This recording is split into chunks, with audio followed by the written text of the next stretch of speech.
Baik, assalamualaikum warahmatullahi wabarakatuh. Eh, Bismillahirrahmanirrahim. Alhamdulillah anak-anakku, pada hari ini kita dapat berjumpa kembali dalam layanan bimbingan dan konseling. Senang sekali rasanya Ibu bisa bertemu lagi dengan kalian kelas 12. Mudah-mudahan semuanya ada dalam kesehatan, ada dalam bimbingan, dan juga ada dalam perlindungan Allah Subhanahu wa Ta'ala.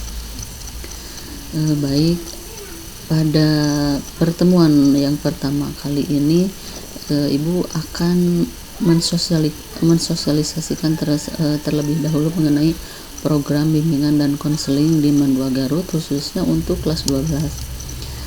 Adapun hal-hal yang harus kalian ketahui terkait dengan bimbingan dan konseling adalah bahwa apa saja sih yang seharusnya ada atau dilaksanakannya bimbingan dan konseling di sekolah.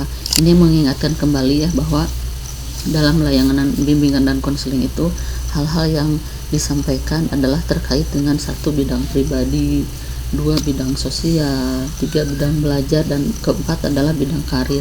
Nah, untuk bimbingan pribadi ini adalah menyangkut hal-hal yang terkait dengan masalah pribadi individu, pribadi kalian. Misalkan kalian nanti mengalami permasalahan dalam hal mengalami stres, misalkan juga mengalami kebingungan dalam penentuan karir dan lain sebagainya.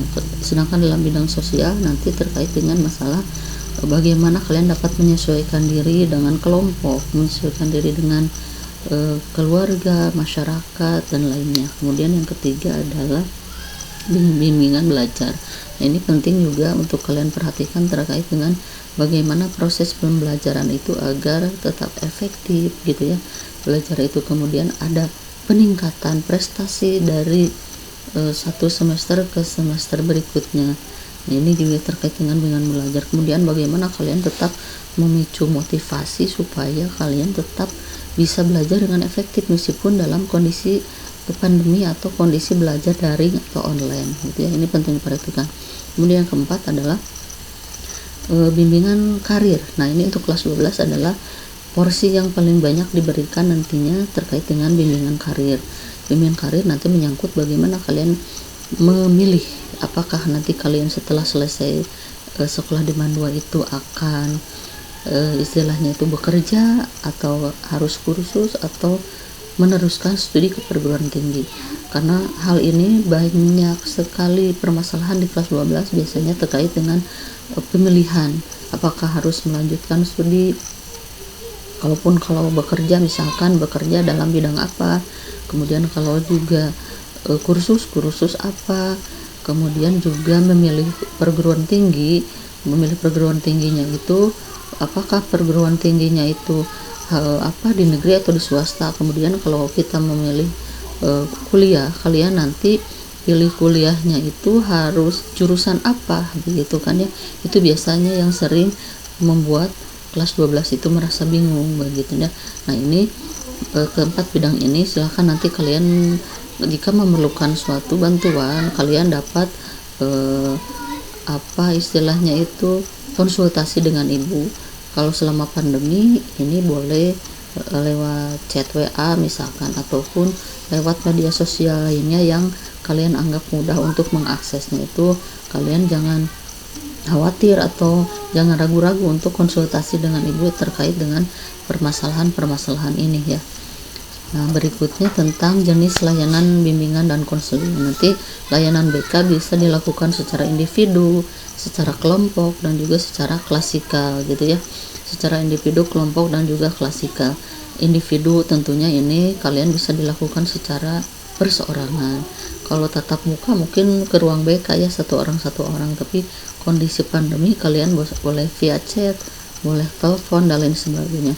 Kalau kelompok tentunya lebih dari 1 orang, 2 orang, sampai sekitar 5 orang misalkan gitu ya. Kalau bimbingan klasika ini 1 kelas, kita bimbingan untuk 1 kelas misalnya akan membahas tentang apa, biasanya itu terjadwal dalam 1 kelas, itu diantaranya. Berikutnya adalah ini mengenai apa saja program BK yang tadi ya sudah dikatakan ada teknisnya, ada bidangnya, kemudian di BK itu ada program home visit juga, kemudian ada program penelusuran minat bakat, kemudian juga program penyaluran peminatan dan pemilihan studi di perguruan tinggi.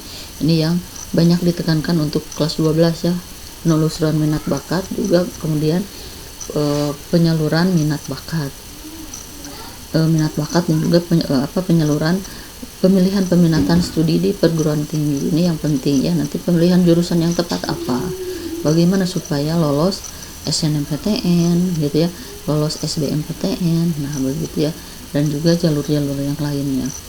Kemudian ada program bimbingan karir seperti tadi ya, program bimbingan karir untuk membahas mengenai kalian memecahkan kebingungan kalian harus bekerja, kuliah, atau harus apa, harus kursus misalkan gitu. Kemudian konsultasi boleh konsultasi keluarga juga, atau orang tua juga boleh konsultasi ke ibu gitu ya. Kemudian ada program kolaborasi dengan instansi lain, dengan lembaga pelatihan kerja, dengan perguruan tinggi itu sudah terjalin dengan layanan bimbingan dan konseling gitu ya. Nah kemudian berikutnya, nah ini konsultasi konseling bisa dilakukan melalui beberapa media ya, bisa tatap muka langsung ini kalau kondisinya memungkinkan ya, di kondisi pandemi di sekolah misalkan gitu ya. Kemudian boleh melalui media online semacam WhatsApp, Telegram, Instagram, atau apa yang bisa lebih mudah diakses. Nanti insya Allah mungkin kalau tidak tatap muka langsung, kita bisa bertemu lewat Zoom atau Google Meet misalkan ya. Kemudian kalau di sekolah juga ada ini melalui kotak sharing misalkan ya di sekolah. Ini bisa kalian misalkan untuk siswa-siswa yang tidak sempat untuk konsultasi langsung bisa bikin surat, nanti suratnya dimasukkan ke kotak sharing yang ada di sekolah, itu ditempatkan di dekat ruang BK ya, ada itu kotak untuk kalian menuliskan berbagai permasalahan begitu ya. Nah kemudian ini program BK di kelas 12 yang saat ini akan ibu berikan pada kalian setiap minggunya gitu ya. Yang pertama, layanan bimbingan pribadi, tadi sudah dibahas sekilas ya, penelusuran minat, bakat, motivasi, kemudian mempersiapkan diri menghadapi ujian sekolah, itu dalam layanan bimbingan pribadi ya. Kemudian yang kedua, layanan bimbingan sosial. Layanan ini efektif dalam suatu kelompok ya, efektivitas kelompok sebagai sarana bertukar pikiran mengenai rencana setelah selesai sekolah gitu ya. Kemudian layanan bimbingan belajar ini juga penting untuk meningkatkan motivasi dan juga prestasi belajar kalian ya. Yang berikutnya adalah layanan bimbingan karir. Kalau bimbingan karir seperti tadi sudah dijelaskan, itu merencanakan masa depan ya, seperti tadi memilih pekerjaan, perguruan tinggi, atau kalaupun mau kuliah harus jurusan apa begitu ya. Kalau bekerja bidang apa yang sesuai dengan bakat kalian, sesuai dengan lulusan SMA misalkan begitu ya, atau lulusan MA. Nah seperti untuk program BK ya, sekilas itu saja dari ibu. Nanti sebetulnya ibu ingin memberikan tugas yang ringan sih sebetulnya ya, ini untuk dokumentasi saja. Silahkan kalian bikin sebuah foto di Canva misalkan, atau di Word atau di Excel gitu ya, yang isinya memuat nama kalian, kelas berapa, cita-citanya apa tuh, kemudian rencana karir masa depannya apa gitu ya. Kemudian nanti kirim di e-learning ataupun via WhatsApp boleh ya, supaya itu bisa memudahkan. Nah ini ya, itu saja dari ibu. Mudah-mudahan untuk pertemuan kali ini mengenai program BK bisa kalian pahami. Jika kalian tidak paham, kalian bisa istilahnya bisa menanyakan langsung ke ibu begitu ya. Nah itu saja yang bisa disampaikan, mudah-mudahan ada manfaatnya. Tetap semangat terus untuk melaksanakan pembelajaran, mau belajar daring, mau belajar luring, tetap kalian harus semangat, harus bisa menghadapinya, harus bisa mengadaptasikannya, karena kalian kelas 12